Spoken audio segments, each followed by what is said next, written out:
May hapon pag-usab kasamang Rafi. Unsa day ning kining gi-recognize karon sa Supreme Court nga pwede naman nag-iya ang matag usa kining same-sex couples na ay kining same-sex nga couple. So pwede na sila manag-iya sa ilang mga kabtangan. Unsa man eh? Yes, Radyo Manleo. Tugutan na himuog co-owner ang same-sex couple sa mga kabtangan nga ilang gipinag-iyahan samtang kini nagpuyo sa usa ka panimalay.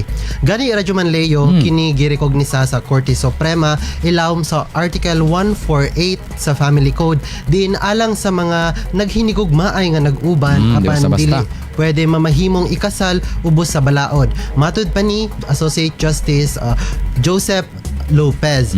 Subay kini Radyo Manleo sa kaso sa duha ka babae nga nag-uban kaniadto nga mipalit og balay og yuta sa Quezon City. Apan nagbulag kini kadugayan ug gibalhin ang giingong titulo nga miresulta sa pagpasaka og kaso sa Regional Trial Court tungod sa walay pagkasinabtanay. Giingong gibasura sa Regional Trial Court ang kaso apan lahi ang desisyon sa Korte Suprema nga giila og valid ang kasulatan isip usa ka pruweba sa kontribusyon. Dugang pa sa Korte Suprema Radyo Manleo na dili sakto nga ang hudikatura ra ang motubag sa mga issue mahitungod sa mga LGBT plus community apan kinahanglan na mulihok sab ang Kongreso ug uban pang sangay sa gobyerno.